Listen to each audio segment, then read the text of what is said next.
Muy buenos días, seguidores del periódico El Titular. Un gusto saludarlos desde la ciudad de Santa Cruz de la Sierra para Bolivia y el mundo, hasta donde llegue el maravilloso poder de las redes sociales en esta jornada de viernes 3 de octubre del año 2025.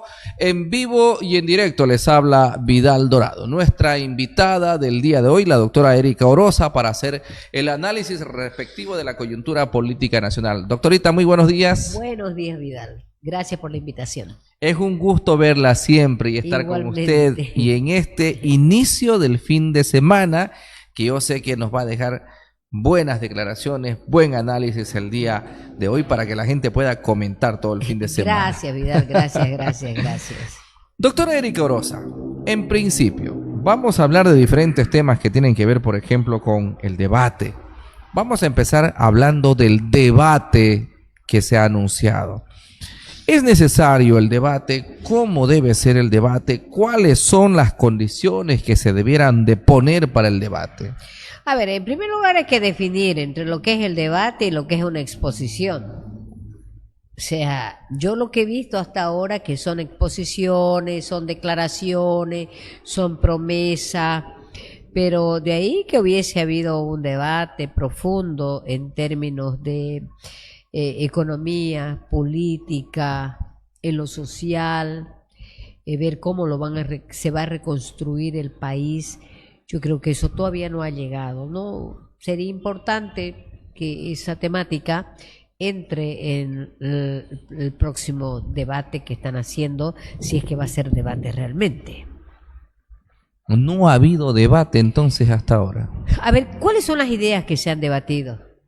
Y usted como periodista, Vidal, puede inferir qué ideas se han discutido. ¿Qué se debería debatir? Por ejemplo, el modelo de Estado. El modelo de Estado tiene que discutirse, por ejemplo, las medidas de carácter inmediata que van a tomar. Tiene que discutirse a mediano plazo, a largo plazo, porque el ciudadano boliviano necesita expresar cómo lo ve al boliviano de aquí a unos años, porque yo no creo que la problemática que tiene Bolivia en términos de déficit, de liquidez, de inflación vaya a ser resuelta en un plazo de 2 años o de manera acelerada. Eso es imposible, porque para recuperar una economía tiene que verse el tema de la productividad, el cambio de matriz económica. Por ejemplo, Bolivia aquí no tiene ni siquiera no se ha construido una burguesía industrial, no se tiene, por ejemplo, un trabajador industrial, tampoco, muy poco, es mínimo. O sea, ¿qué quieren hacer con el país? ¿Hacia dónde vamos? ¿Qué tipo de economía es la que se va a desarrollar de acá para adelante? Y así, ¿no? Es decir, cuánto podemos, por ejemplo, en términos, fíjate vos, la economía naranja, ¿no? El tema del turismo, cuánto nos puede ingresar, ¿no? Y vamos inmediatamente, o sea, somos tan bárbaros aquí, Vidal, que lamentablemente, fíjate, en el tema de el fútbol, ¿no? Donde Bolivia tenía que ser o Santa Cruz la sede, donde iba a girar la economía, iba a haber movimiento, ¿no? Iba a haber generación de empleo. ¿Y qué? ¿Quién lo perdió? Lo perdimos nosotros mismos. Entonces, algo no estamos haciendo bien. Eso de repente es el tema de fondo. Pero claro. En lo externo hay algunas cositas que están generando su debate también, su incomodidad. A ver, se cuestiona, por ejemplo, que sea el Tribunal Supremo Electoral el que lleve adelante el debate. Se cuestiona que en el primer debate o en los anteriores debates no se lo tomó en cuenta a estos que están participando, que son Rodrigo y Lara. Se cuestiona a los medios de comunicación donde se va a llevar adelante el debate. Se cuestiona que no hay apertura y pluralidad para la participación de otros. María Galindo está reclamando ser partícipe, por ejemplo. Es decir, también está esto de por medio. A ver, en primer lugar diríamos, aquí lo que hemos visto que ha hecho mucho daño a este propio proceso electoral, nuevamente, es el tema de la industria de encuestas. ¿No? Que finalmente con esa intencionalidad de marcar tendencia, lamentablemente pretendían dejar afuera a un candidato que, como es Rodrigo Paz, que dio sorpresa. Ujú. Entonces, obviamente eso no es posible, ¿no? En un proceso electoral sano, que sea saludable además para la democracia. Ujú. A propósito de encuestas, doctora Erika Orosa, ¿Tuto aparece primero por encima de Rodrigo? La verdad que las encuestas son muy poco creíbles, ¿no? Yo creo que sería un desperdicio entrar a comentarlas, porque finalmente no han contribuido de manera sana a este proceso electoral en concreto. Sin embargo, hay otras lecturas también, doctora, ¿no? En el sentido de que pareciera ser que Tuto llegó a su techo finalmente y que Rodrigo todavía falta que pueda sumar los votos de los indecisos. A ver, si vos miras, diríamos, la encuesta última con la cual han comentado mucho, te vas a dar cuenta de que hay un 30%, o sea, 34%. A ver, 14% entre indeciso, entre nulo, ¿no? Y blanco, por ejemplo. Muy bien. Por el otro lado tenés un 20% que, si bien al momento de la encuesta dijeron que iban a votar por Jorge Quiroga, pero sin embargo también no era un voto sólido, era susceptible a cambios. Ese voto podía cambiar en el camino. Ujú. Por las razones que cualquier ciudadano emocionalmente puede ver que no le guste de su candidato y hasta muda. Entonces, fíjate vos, hay un 34%, un 20% que no está sólido y un 14% que tiene, diríamos, que capturarse para Rodrigo Paz. Por eso yo no diría, diríamos ahorita, quién puede cantar victoria, ¿no? Lo que sí tengo muy claro es de que la población mayoritaria que ha venido siendo parte de un sistema de estos 20 años, esa población electoral, no, ese segmento no va a estar dirigido hacia Jorge Quiroga. No va a estar dirigido. ¿Cuál es ese público? Ese público, por ejemplo, que votó por el movimiento al socialismo. O sea, yo por eso digo, ya el MAS se fue, no se ha ido, ahí está vigente su sigla, ¿no? El masismo como ideología o lo que quisieran llamarle, sigue ahí vigente. ¿Qué es lo que se fue? ¿Qué es lo que se fue? Y ese caudal de votos del movimiento al socialismo, tarde o temprano, este próximo 19 de octubre, tiene que definir también. Pero obviamente tiene que tener una dirección. ¿Para dónde cree que se va a ir? Yo creo que ese voto se va a dirigir para la candidatura de Rodrigo Paz, ¿no? Por una cuestión, diríamos, de que no hay mucha compatibilidad con el voto que pudiera obtener Jorge Quiroga. Sin embargo, hemos visto en las últimas horas a algunos ex militantes del MAS, ex autoridades del MAS, que han dado su respaldo total a Tuto Quiroga. Estamos hablando de Alpachino Mojica. ¿Qué le dice?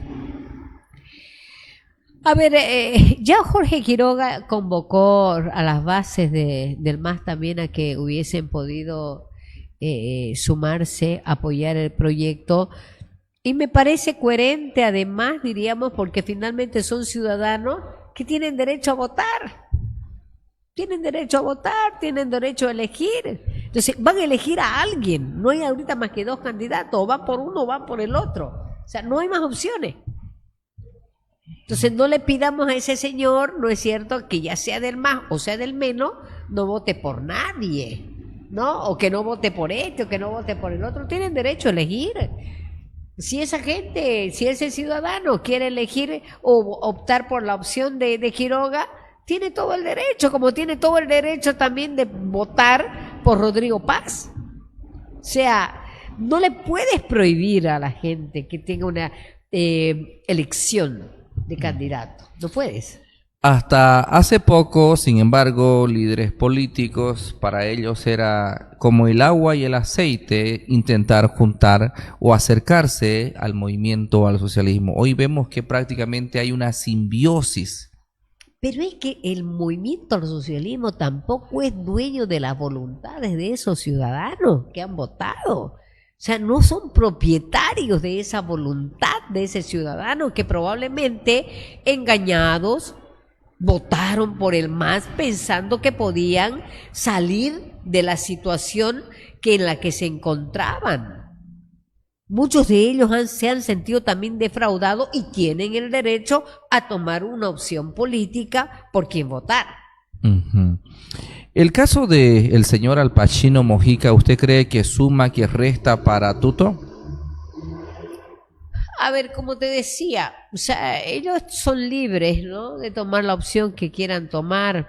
Ahora, yo, desde mi punto de vista, si tienen, diríamos, la voluntad de apoyarlo, la verdad que yo creo que han sido figuras muy visibles, por lo tanto no es una sumatoria que le podrían hacer a Jorge Quiroga.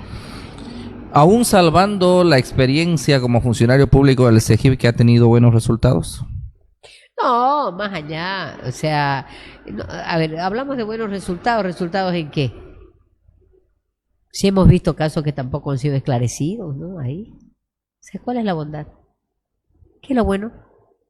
Pero que además su obligación de ellos es trabajar, porque para eso le pagaban un sueldo. O le pagaban para que vaya a estar sentado haciendo política, ¿no?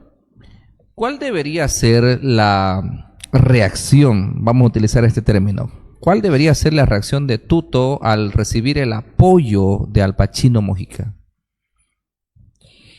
Yo creo que en realidad, diríamos, la política es suma, no es resta, para comenzar.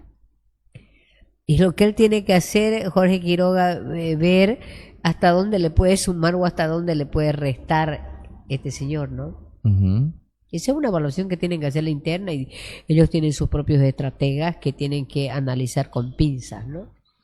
¿Usted cree, doctora Erika Oroza, que este caso es similar a el apoyo que recibió Samuel Doria Medina de Almaraz? Yo creo de que Bolivia ha estado durante 20 años extremadamente polarizada y por lo tanto hay cosas que aún todavía no son aceptadas. No son aceptadas. ¿Cómo cuáles, por ejemplo? Por ejemplo, así que lo que estás mencionando, ¿no? Que un masista de renombre vaya y apoye a un candidato o a otro, ¿no? O sea, no es aceptado, porque estamos, diríamos, en esa polarización que tampoco es saludable para la sociedad, porque hay que entender, como te decía, de que todos los ciudadanos tenemos derecho a elegir. ¿Por qué nos van a prohibir elegir? El tema es de que, a ver, no puede haber patronaje político tampoco, ¿no? No puede haber. Uh-huh. O sea, no puede haber esclavitud política, partidaria. Los ciudadanos son libres. La propia Constitución Política del Estado, ¿no es cierto?, resguarda justamente la libertad de pensamiento, la libertad de reunirse, la libertad de asociarse con fines lícitos. Entonces yo no sé hasta dónde podríamos satanizar. Yo ahí tengo una mente mucho más abierta, mucho más abierta, y entiendo que en el tema político, siempre y cuando ese ciudadano vaya a contribuir esencialmente a un proyecto de construcción de Bolivia, pues hombre, tiene que hacerlo, ¿no? Uh-huh. Obviamente que hay que ser coherente también en cuanto a conducta, a ideología, a visión de país, ¿no? Hay que ser coherente. La actitud tiene que coincidir plenamente con esos propósitos. En ese marco, tomando en cuenta sus palabras y la coherencia política de la que habla usted, ¿cómo ve usted del MAS a Tuto? Por eso te decía, ¿no? Es decir, yo considero de que es muy poco probable de que un buen caudal de voto pueda dirigirse hacia Tuto Quiroga. Lo veo muy poco probable. No imposible, no, pero poco probable. ¿Usted cree que por el bien de la campaña de Tuto Quiroga deberían hacerlo a un lado al Pacino Mojica? Yo creo que eso tienen que evaluar sus estrategias de campaña, como te decía, suma o resta, ¿no? Porque hay sumas que pueden restar también. En política es una sumatoria, ¿no? Lo que se cuentan son votos. Perfecto. Doctora Erika Oroza, yo valoro el análisis que usted hace. Se ha cuestionado mucho a Rodrigo Paz en los últimos días por una historieta que él habló y que ejemplificó con un chicle. ¿Cómo ve usted la historia del chicle que creó Rodrigo Paz? Bueno, él tiene su propia concepción, ¿no? Él tiene su propio concepto, y si lo ha expresado y lo ha explicado es porque lo ha considerado que para graficar e ilustrar es lo que corresponde. Uh-huh. ¿Usted cree que esa es la respuesta para el país en este momento? A ver, depende mucho, como te decía, a dónde también quiere llegar el que interroga. Uh-huh. Mucho depende. Y el que presenta la propuesta del chicle, ¿dónde cree que quiere llegar? A graficar. Simplemente son gráficos. ¿Cómo lo interpreta? Gráficos que no hacen al fondo. No hacen al fondo. Son gráficos. Uh-huh. ¿Cómo lo interpreta? Es como si yo, por ejemplo, pueda exponer a través de algún gráfico alguna situación. Son gráficos. Ahora, quien tiene que interpretar es el periodista, ¿no? Ahora, ¿cómo entiende usted que la oposición, bueno, el otro lado de Rodrigo, el otro lado de Tuto, ¿no? Se ha agarrado precisamente de esto del chicle. Ya no solamente hablan del chicle, hablan de mocochinchi, motojobobo, cuñapé, roscas, empanadas, etcétera, para poder también hacer una contracampaña respecto a esto. No, a ver, el motojobobo, el mocochinchi o el cuñapé, todo pues contribuye. O sea, no es, diríamos, de que algo se hace de manera monolítica, no. Todo es una contribución en un proceso. Fíjate vos, desde la fabricación pues del chicle hay todo un proceso, ¿no es cierto? Desde la elaboración, los insumos, la cadena de producción, hasta el consumidor final. O sea, todo es una concatenación. O sea, no es que son cuestiones aisladas, ¿no? Obviamente que la oposición lo va a hacer porque la oposición, digamos, está también empeñada en destruir, ¿no?, al oponente. Es normal eso, es normal. Hay todo un proceso. ¿Usted cree que se las ganó a Tuto con la idea del chicle? Yo creo que sí. O sea, yo creo lo veo a un Rodrigo Paz con mucho más posibilidades para poder exponer y graficar para que el ciudadano entienda. O sea, lo que Rodrigo hizo no era para que Tuto Quiroga lo entienda, sino es para que lo entienda el público, Uh-huh. el ciudadano. ¿Y usted cree que lo entendió la ciudadana? Pero claro, si están hablando tanto de ello es porque sí lo han entendido. Interesante lectura en ese sentido. La papeleta, como dice Al Pacino Mojica hace unos minutos, tiene dos caras, ¿no? La de Rodrigo y la de Tuto. No hay la del MAS para que voten los masistas. Finalmente se van a definir el 19 de octubre. ¿Cómo cree que va la percepción ciudadana de quién puede ser presidente en este país? Yo creo de que Rodrigo Paz ha tenido mucho más posibilidades y capacidad de poder conectar con la mayoría del votante. O sea, uno cuando ve a un candidato ve hasta su propia forma de presentación, su lenguaje, no solamente verbal, sino también corporal. Ve, diríamos, la gente que lo acompaña, porque el ciudadano de una u otra manera busca identificarse con su candidato. Y yo creo que ahí Rodrigo Paz le lleva mucho más ventaja a Tuto Quiroga. Tiene mucho más posibilidades de que el ciudadano se identifique con él. Una cosa es lo que vaya a pasar el 19 de octubre y los resultados que puedan arrojar las elecciones. Y después de las elecciones, ¿qué? Muy complicado. ¿Qué muy ve complicado. usted? A ver, ¿yo cómo lo veo? Yo veo de que va a haber mucha complejidad en términos económicos. No va a ser fácil levantar la economía. Van a haber muchos altibajos. Y finalmente yo te podría decir de que quien gobierne va a tener dos opciones, ¿no?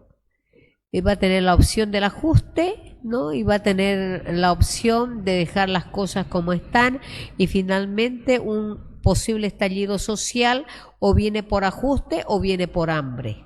Pero viene el estallido social. Yo creo que va a haber mucha conflictividad, porque no es fácil levantar una economía, un país que está con iliquidez, un país con altos índices de corrupción, desinstitucionalizado, con una inflación, con productos realmente que son inalcanzables para el ciudadano porque su moneda se devaluó. O lo que compraba ayer con 1 peso, ahora lo compro con 2, lo compra con 2, lo compra con 3. O sea, la depreciación del peso ha sido fatal para el ciudadano y que finalmente atenta contra su propia integridad y contra su propia vida de él. Puntualmente, doctora, ¿cuáles son los ajustes que se deberían hacer y que son necesarios? En primer lugar, tiene que reducir el tema del déficit fiscal, ¿no? Tienes que reducir el déficit fiscal, tienes que ver cómo vas a hacer, diríamos, para que ese ciudadano que se encuentra en una economía informal pueda incorporarse a una economía formal para dejar de ser o de tener una economía marginal. Tienes que ver también cómo vas a poder realizar en términos del campo social, generar la seguridad social también, asegurarle al ciudadano una seguridad social sí también con calidad. Tienes que ver la seguridad económica que pasa justamente por ver cómo vas a incorporarlo a ese ciudadano a una economía que sea finalmente la que rija de forma con formalidad. Pregunto en ese tema específico, en el tema de la economía, ¿debe seguir el 21060, sí o no? Yo creo que la libertad económica es importante para un país. Yo creo que la libertad económica y el ejercicio de esa libertad económica de los ciudadanos es esencial. Entonces debe seguir. ¿No? Tiene que, probablemente merezca ya algunos ajustes, ¿no? Por el tiempo que ha estado vigente. Tal vez la situación, las circunstancias de ahora ya no son las mismas de que cuando se aplica el 21060, ¿no? Tal vez. Y eso es lo que tiene que ver el equipo económico de Rodrigo Paz y ver realmente si el 21060 aún todavía puede ser aplicable. Si tuviéramos que hacer un ajuste al 21060, ¿qué debería cambiarse? El tema impositivo, ¿no? Por ejemplo, en el tema impositivo tienes que reducir impuestos. O sea, no puede ser, por ejemplo, que vos a un chico le estés ofreciendo tecnología si ese chico no tiene para comprar un celular, porque los impuestos del celular son extremadamente caros e inalcanzables para él. O sea, tú no puedes decirle a una ama casa, mira, es decir, tiene riesgo de que tu cocina se incendie porque ya está en muy mal estado, si ella no puede acceder a comprar una cocina nueva en que tenga buenas condiciones para no generar incendios, ¿no? en su hogar. O sea, no puede. Tienes que ver también, todo pasa por darle calidad a ese ciudadano. Por ejemplo, impuestos en los electrodomésticos tendrías que ver también, ¿no? Si es factible, no es factible, quitarlos para que el ciudadano pueda tener acceso a ellos, de los que Bolivia no fabrica. Ahí viene la propuesta tal vez de los autos chutos que maneja Rodrigo y Lara. Doctora Erika Orosa, decía usted, hay 2 caminos, 2 opciones, la del ajuste o dejar las cosas como están. Acabamos de hablar del ajuste. ¿Qué pasa si dejamos las cosas como están? No pues, o sea, la crisis se va a profundizar. O sea, ¿cómo vamos a reactivar una economía si dejamos las cosas como están? Aquí hay un problema muy grave, Vidal, y que es sistémico además, que es el tema de la corrupción. ¿Te has preguntado, por ejemplo, cuántos millones de dólares se van en términos de corrupción? Y eso le afecta al Estado. Para hacer los ajustes de los que habla usted, doctora Erika Orosa, no pasa por una decisión del primer hombre de este país, por el presidente, sino también pasa porque la Asamblea Legislativa pueda hacer ciertos ajustes en temas de leyes. Sí, tienen que ajustar. Hay leyes, por ejemplo, que hay algunas que derogarlas, ¿no? Crear, por ejemplo, un nuevo marco normativo tributario también, ¿no? Además, el procedimiento es lo más importante, porque podemos tener leyes muy buenas, pero no hemos logrado hacer procedimientos que puedan hacer eficaz el cumplimiento a la ley. Perfecto. Me gustó esto último, creo que es un tema didáctico muy interesante abordar el tema económico y ojalá que los candidatos lo puedan entender así y también los padres de la patria elegidos el pasado 17 de agosto porque tendrán mucho que ver en esto de los cambios. Esto del 21060, sin lugar a dudas, que ha estado durante 30 años aproximadamente en Bolivia, ¿sí? ¿Estamos bien? Sí, aproximadamente sí. Entonces, tal vez, como dice usted, de repente ya está desfasado de moda, ¿no? Sí, habría que ver, ¿no? Habría que ver. Lo importante es que el que gobierne tiene que partir de un buen diagnóstico, ¿no? En el tema social, ¿no? En el tema económico, en el tema político, porque fíjate vos, la economía, si bien se vale de las herramientas numéricas, matemáticas, ¿no? Sin embargo, también tiene que ver con lo político, tiene que ver con lo cultural, tiene que ver con lo social, tiene que ver también con la percepción del ciudadano. Porque un economista te puede plantear un excelente plan, un excelente esquema económico, pero si la percepción del ciudadano o la política no acompaña, no ayuda, la institucionalidad también. Uh-huh.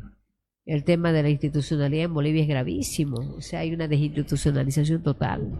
Sin lugar a dudas, doctora Erika Orosa, muchas gracias por habernos acompañado el día de hoy. Es un gusto conversar siempre con usted. Yo creo que hay materia económica, me refiero a recursos naturales, minerales, hidrológicos, para poder explotar y generar ganancias económicas. Yo creo que es un tema fácil de resolver cuando se tiene voluntad política, cuando además hay disposición a hacerlas. Claro, yo, por ejemplo, ¿qué les diría? ¿Qué le diría a los candidatos? A los candidatos, ¿no? ¿Qué le diría, por ejemplo, a Rodrigo? Uh-huh. ¿Qué le diría? Se necesita calle a los parlamentarios, se necesita una ley de seguridad interna en Bolivia, donde realmente ya el ciudadano que está acostumbrado, diríamos, a vulnerarle el derecho al otro ciudadano, uh-huh, entienda que no se puede hacer eso porque eso tiene una sanción. Una ley antibloqueo prácticamente. No antibloqueo, porque eso tiene que ver también, por ejemplo, con regular, diríamos, lo que te genera inseguridad.